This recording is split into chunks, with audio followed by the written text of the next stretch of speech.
Hello learner, I am Astha Singh.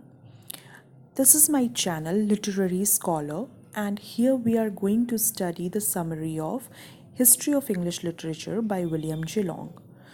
If you like the video, so please like, comment, share and subscribe my channel. History play an important role if you are planning to read any literature because it is a foundation stone of any literature. अगर आप literature पढ़ने की सोच रहे हैं तो history is must क्योंकि literature पे जिस समय वो लिखा गया है उसका विशेष प्रभाव पड़ता है.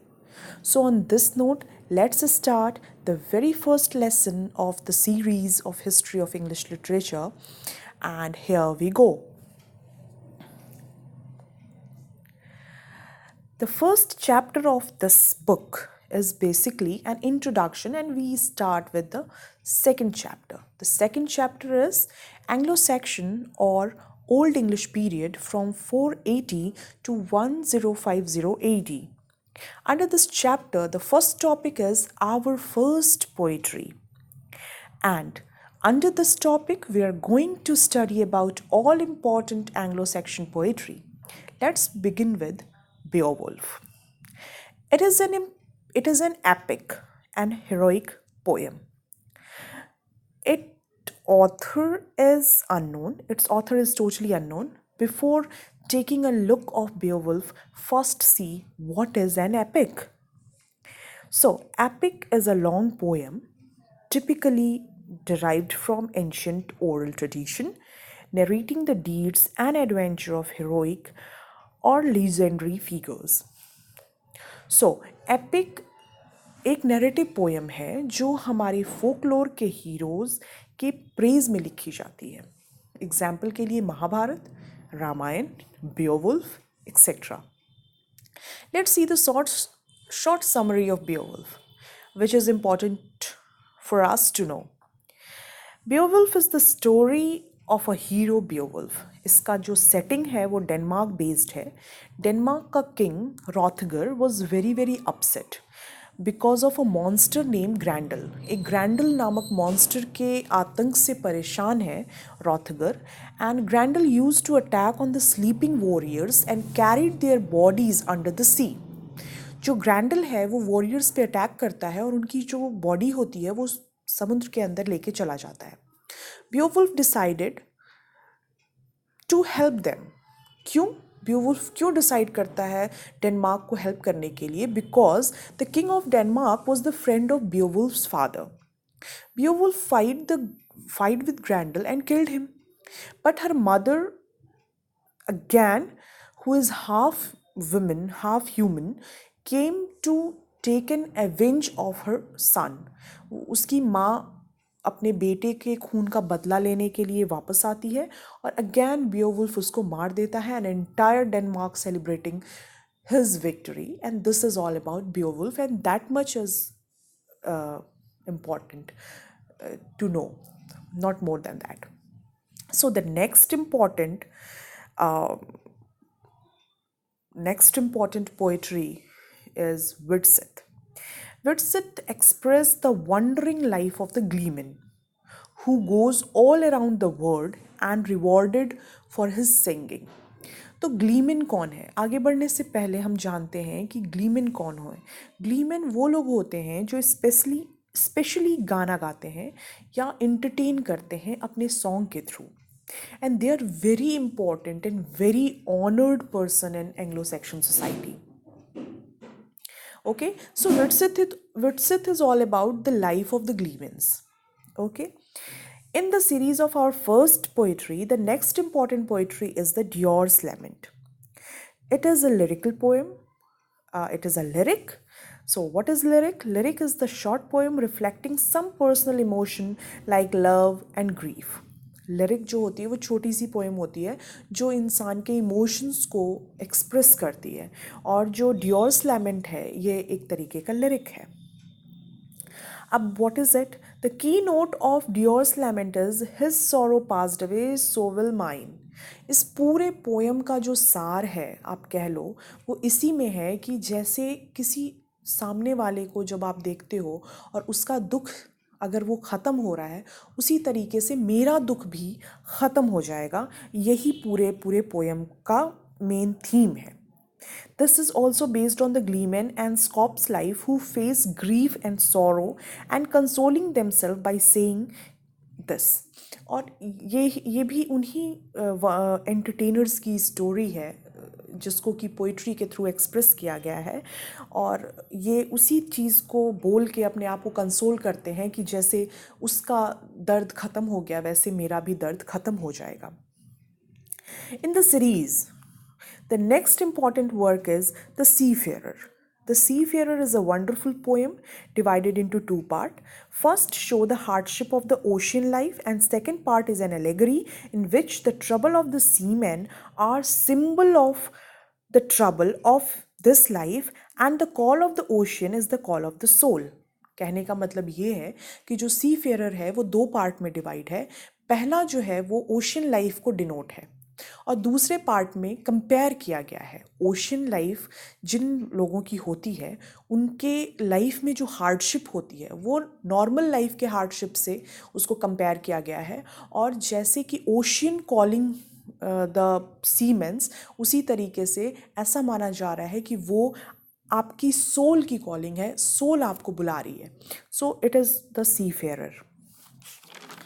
Then after it, the next important work in this series is the Fight at the Finnsburg. Fight at the Finnsburg जो है वो it is a fragment of the 50 line, and it is a magnificent war song जिसका hero Hanif है, and Hanif was fighting a war against the Finns. ये एक story है।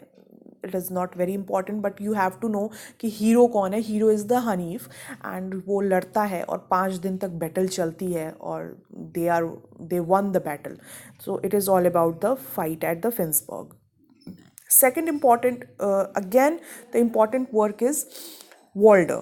What is Walder? Walder is a love story of the Walter of Aquitaine and his wife Hildith.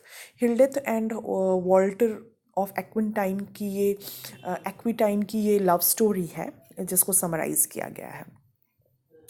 After taking a look of the great Anglo-Saxon poetry, let's discuss the feature of Anglo-Saxon poetry. इन सब poetries को जब हम पढ़ लिए तो अब हमको उसके फीचर्स के बारे में, पोइट्री के, एंग्लो सेक्शन पोइट्री के कैरेक्टरिस्टिक्स के बारे में भी जानकारी ले लेनी चाहिए। So the first important feature जो है वो है alliteration. What is alliteration? Alliteration that is the beginning of 2 or more word in the same line with the same sound और letter.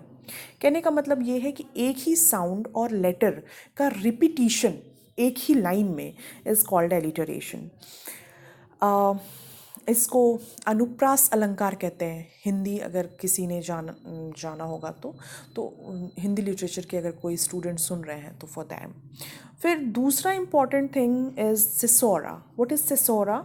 सेसोरा, the line of a poem और a song is divided into 2 part and they sing it with a pause. कहने का मतलब ये है कि एक अगर गाने की लाइन है तो उसको बीच से 2 भागों में बांट देते हैं और बीच में पॉज लेकर गाना गाते हैं या पोएम को पढ़ते हैं।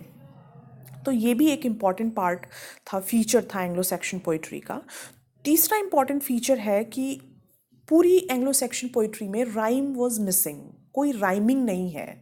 It is a simple straight poem, और लेकिन स्ट्रॉन्गली स्ट्रेस्ड सिलेबल्स आपको मिलेंगे। 4 स्ट्रेस्ड सिलेबल्स का रिदम देखने को मिलता है। अब इसमें एक चीज़ ध्यान देने वाली बात यह है कि म्यूज़िकल इफ़ेक्ट बढ़ाने के लिए क्या करते हैं वो पोएम में। तो एंग्लो सेक्शंस पोइट्री में अगर आप म्यूज़िकल इफ़ेक्ट बढ़ाने के लिए the people are use to क्या करते थे, जो ग्लीमेंस होते थे उनको हार्प्स के साथ गाते थे। It is a kind of instrument जिसके साथ वो मिला के उसको गाते थे so that the particular poem become musical. So yes, this is all about the features of Anglo-Saxon poetries. अब हम थोड़ा सा उन लोगों के बारे में भी जान लेते हैं कि जिन्होंने इतने बड़े लिटरेचर को क्रिएट किया। The creator of that our first poetry के क्रिएटर्स कौन कौन हैं। So now we are going to study about their life. The Anglo-Saxons, originally the name Anglo-Saxon denote two of the three Germanic tribes, Jutes, Angles, and Saxons, who in the middle of the 5th century left their home on the shore of the North Sea and the Baltic to conquer and colonize the distant Britain. ये Jute Angles and Saxon में से जो दो हैं, Angles and Saxons, they are basically Anglo Saxons. Okay, अब उनकी life was very very hard, they are very very barbaric. And इसको पूरी तरीके से जानने के लिए जो उनकी पूरी पूरी लाइफ को समअप करता है या उसको बांध देता है, वॉज द 5 इम्पॉर्टेंट प्रिंसिपल्स. उनके लाइफ के 5 इम्पॉर्टेंट प्रिंसिपल्स थे जो उनके इंटायर पोइट्री में भी दिखते हैं, जो उनके पूरे कल्चर को डिनोट करते हैं, जो उनकी पूरी इंटायर लाइफ को शो करते हैं. एंड दोज 5 ग्रेट प्रिंसिपल्स को हम देखेंगे अभी.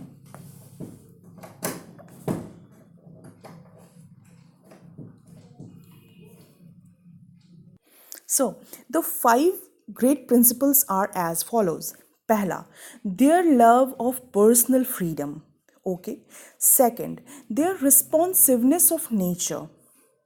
Third, their religion. Fourth, their reverence for womanhood. And fifth, their struggle for glory as ruling motive in every noble life. ये 5 फीचर, जिसमें से पहला उनका फ्रीडम है, दूसरा नेचर की तरफ उनका response, they are the nature lover. तीसरा जो उनका रिलीजन है, रिलीजन उनका was the pagan religion. Pagan means कि वो लोग जो कि पेगन्स वो लोग होते थे जिनका जो उसमें गॉड में नहीं मानते थे, तो they are the pagans. And yes, वो विमेनहुड का रेवरेंस उनका, एंड ग्लोरी अपने लाइफ को नोबल लाइफ बनाने की तरफ उनका जो स्ट्रगल था वो. तो if you read Anglo Saxon poetry, it is well to remember these 5 principles. आपको ये 5 प्रिंसिपल्स अपने दिमाग में रखने होंगे जब आप एंग्लो सेक्शन पोइट्री को पढ़ रहे हों, तो क्योंकि ये उनके लाइफ को डिनोट करते हैं एंड यही हमको उनके पोइट्रीज़ में भी देखने को मिलते हैं. देन आगे बढ़ने से पहले you should know how English language formed, क्योंकि after all we are reading the literature of English and history of English literature. तो हमें ये जानना होगा कि फॉर्मेशन कैसे हुआ लैंग्वेज का, इंग्लिश का. सो अगर हम इसको देखें तो जो इंग्लिश लैंग्वेज है, इसका फॉर्मेशन 2 इम्पॉर्टेंट लैंग्वेज को मिला के हुआ. या आप उसको लैंग्वेज कह लो या आप उसको डायलेक्ट कह लो, whatever you want to say. पहला जो नेटिव थे ब्रिटेन के, उनका लैंग्वेज, और दूसरा जो एंग्लो सैक्सन जर्मैनिक ट्राइब्स अपना ट्राइबल लैंग्वेज लेकर आए वो. इन दोनों के एमैल्गमेशन से इंग्लिश फॉर्म्ड हुई, ओल्ड इंग्लिश फॉर्म्ड हुई, जो कि एक फाउंडेशन स्टोन है हमारे मॉडर्न इंग्लिश का. ओके, तो old Anglo Saxon language form the basis of our modern language, modern English language. और इस इंग्लिश लैंग्वेज की, मॉडर्न इंग्लिश लैंग्वेज की 2 इम्पॉर्टेंट कैरेक्टरिस्टिक्स हैं, डुअल कैरेक्टर कहेंगे जो है. पहला, the first important character is the simple words expressing the common things of life makes up the strong framework of our language. पहला हिस्सा जो है वो सिंपल वर्ड्स का है, जो हमारे कॉमन लाइफ के डे टू डे लाइफ को एक्सप्रेस करता है, और वो फीचर जो है हमारा came to us from our Anglo Saxon ancestor. ये फीचर एंग्लो सैक्सन एंसेस्टर के थ्रू हम तक आया है. Second and larger class of word is made up of that give grace, variety, ornament to our speech, and they come to us from the Roman, Norman and Celts. दूसरा जो important feature है हमारे English language का वो ये है कि वो ग्रेस, वैरायटी एंड ऑर्नामेंट हमारे स्पीच को प्रोवाइड करता है, और ये जो हिस्सा है ये आया है नॉर्मन्स एंड रोमन के थ्रू। ओके, सो कहने का मतलब ये है कि इंग्लिश लैंग्वेज को इनरिच करने में एंग्लो सेक्शंस प्लस जो फॉरेनर्स हैं, नेटिव्स और फॉरेनर्स का बहुत इम्पॉर्टेंट रोल है। It is this dual character, this combination of native and foreign, of innate and exotic element which account for the wealth of our English language and literature. Okay, so ये तो हमने देख लिया हमारे language के बारे में, इंग्लिश लैंग्वेज के बारे में, लिटरेचर के बारे में, एंग्लो सेक्शन पोइट्री के बारे में, एंग्लो सेक्शन लोगों की लाइफ के बारे में। नाउ अब एक इम्पॉर्टेंट टॉपिक इस चैप्टर के अंदर जो कि डिस्कस किया गया है, Christian writers of the Anglo Saxon period. अब क्रिश्चियन राइटर्स के बारे में हम देखते हैं जो कि एंग्लो सेक्शन पीरियड में आते हैं। Christian writers was very important in this period, क्योंकि यहाँ से एक new era, new language, new everything, नया नया शुरू होता है। So we have to read it about. So the literature of this period, Anglo Saxon period, is divided into two part. पहला पेगन एंड दूसरा क्रिश्चियन। अब पेगन देखते हैं, who are pagans. Pagan represent the Anglo-Saxons. Okay, it represents the poetry which the Anglo-Saxon probably brought with them in a form of oral saga. Okay, कहने का मतलब ये है कि पेगन एंग्लो सेक्शन के थ्रू लाई हुई पोइट्री थी जो कि वेरी वेरी क्रूड मटेरियल थी, जो कि धीरे धीरे डेवलप हुई इंग्लिश सॉइल में। और ये सिर्फ पोइट्री थी क्योंकि एंग्लोज अपने साथ, सेक्शंस अपने साथ पोइट्री लेकर आए थे। वो प्रोज लेकर नहीं आए थे, वो रिटन फॉर्म ऑफ पोइट्री लेकर नहीं आए थे। They brought only and only poetry and song in a oral form. But the coming of Christianity brings new language, new religion and new form of literature. कहने का मतलब ये है, जब क्रिश्चियनिटी पिक्चर में आती है तो वो एक नया लैंग्वेज लेके आती है जो कि मॉडर्न इंग्लिश लैंग्वेज है। न्यू रिलीजन लेके आती है, Christianity him itself is a new religion at that time.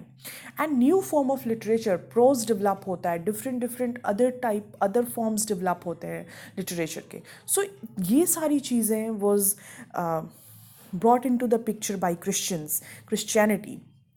और जब क्रिश्चियनिटी पिक्चर में आती है तो एक इम्पॉर्टेंट कंसेप्ट निकल के आता है, that is the Northumbrian literature. ये व्हाट इज़ नॉर्थैम्ब्रियन लिटरेचर, ये इम्पॉर्टेंट है। So in general, two great school of Christian influence came into England. दो इम्पॉर्टेंट स्कूल क्रिश्चियन इन्फ्लुएंस के इंग्लैंड आते हैं। पहला was जो फर्स्ट है, the first was under the Augustine who come from Rome. पहला स्कूल जो है वो ऑगस्टाइन के अंडर आता है जो कि रोम से निकल के आते हैं। It spread in the south and the centre of England, specially the kingdom of Essex. ठीक है, और ये जो ऑगस्टाइन का स्कूल है वो फोकस्ड करता है एसेक्स के ऊपर।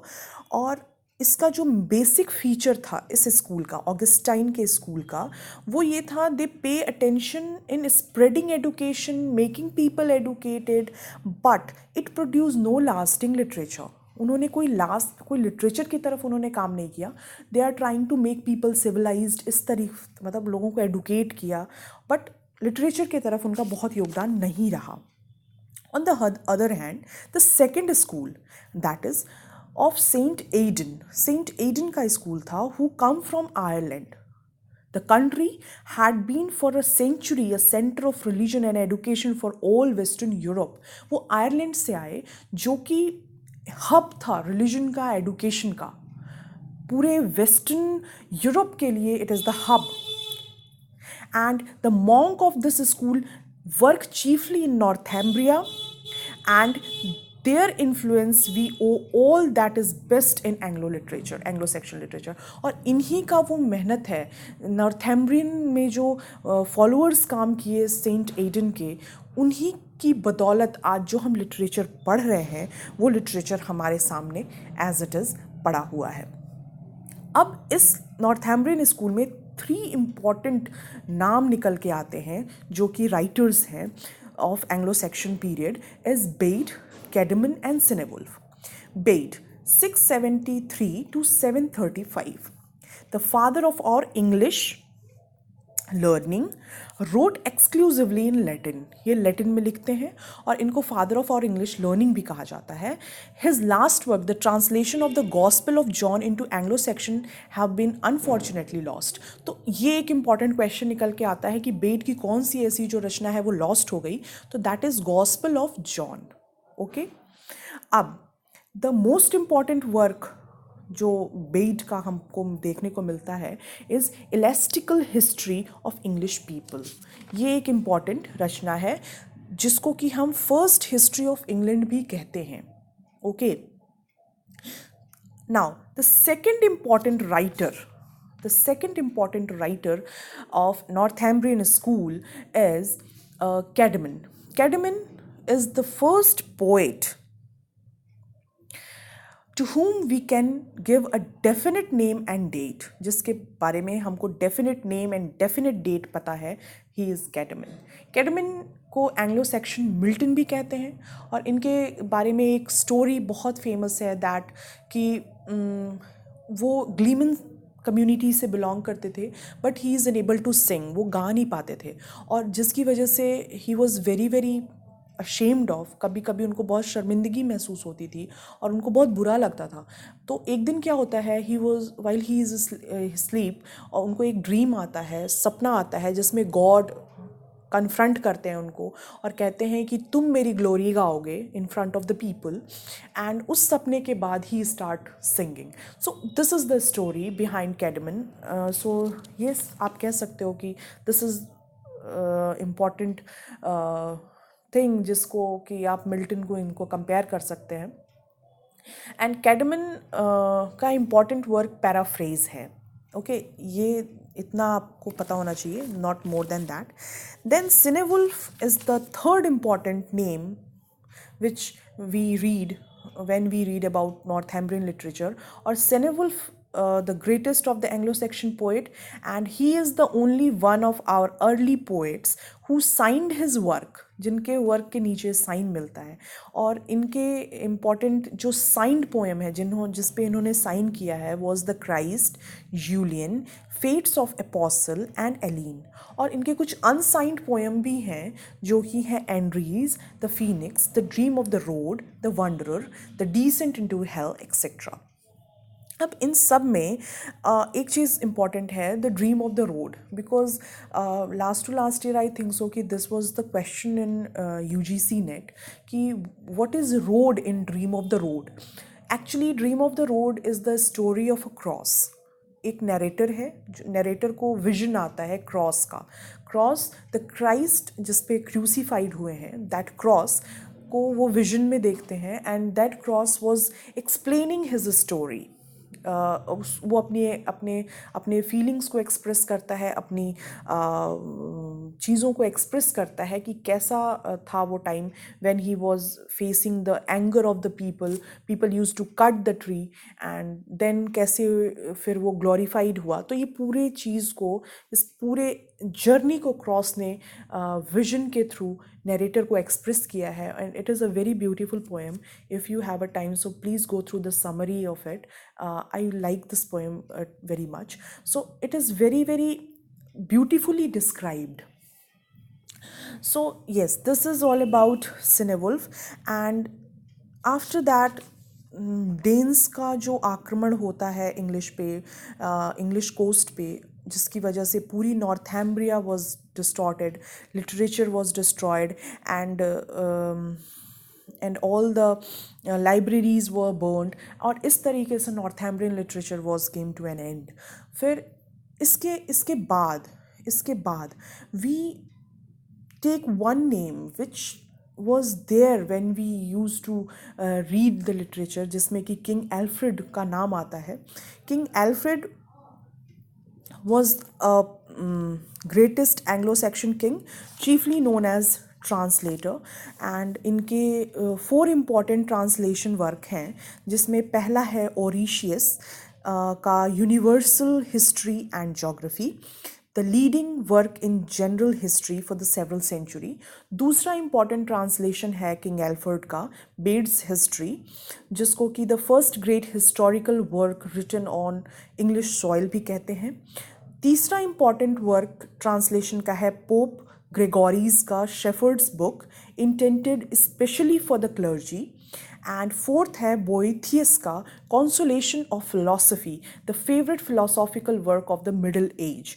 ये 4 इम्पॉर्टेंट वर्क है एल्फ्रेड का, जो कि very very important, and it is a translation of Alfred. And इसके अलावा more important than any translation in English